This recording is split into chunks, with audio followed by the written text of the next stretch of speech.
Hey, welcome back to my mini vlog. ഇന്ന് പെസഹയാണ്. ഒറ്റയ്ക്കായതുകൊണ്ട് തന്നെ ഇന്ന് അപ്പവും പാലും ഒന്നും ഉണ്ടാക്കണ്ടെന്ന് വിചാരിച്ചു. പക്ഷേ ഒരു സുറിയാനിയായിട്ട് ഞാനതെങ്ങനെ ഉണ്ടാക്കാതിരിക്കുന്നത്? കഴിഞ്ഞ വർഷം ഉണ്ടാക്കിയപ്പോൾ നല്ല സക്സസ് ആയിട്ടുണ്ടായിരുന്നു. എങ്കിൽ പിന്നെ ഈ വട്ടം ഉണ്ടാക്കിയേക്കാന്ന് വിചാരിച്ചു. ഈ തേങ്ങയൊക്കെ പൊട്ടിക്കുന്നത് കണ്ടാൽ ഞാൻ എക്സ്പേർട്ടാണെന്ന് വിചാരിക്കും. ഞാനിപ്പോൾ ഏറ്റവും കൂടുതൽ മിസ് ചെയ്യുന്നതും നാട്ടിലെ പള്ളിയാണ്. അതിപ്പോൾ വേറെ തന്നെ ഒരു ഫീലാണ്. പെസഹ ദിവസം എല്ലാ വർഷവും എൻ്റെ മനസ്സിലേക്ക് ഓടി വരുന്നത് എൻ്റെ കുട്ടിക്കാലം തന്നെയാണ്.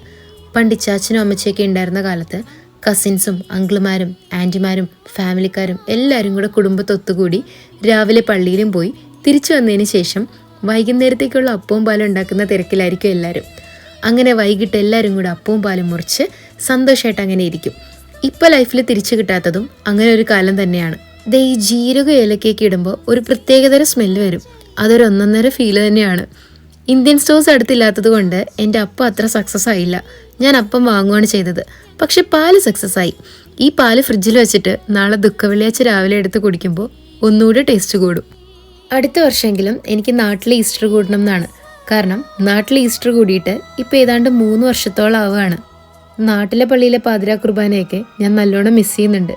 അപ്പോൾ ദേ എൻ്റെ അപ്പവും പാലും ഒക്കെ റെഡിയായി കേട്ടോ. അപ്പോൾ എല്ലാവർക്കും എൻ്റെ വിശുദ്ധ വാരാശംസകൾ. അപ്പോൾ അത്രയേ ഉള്ളൂ. Bye bye.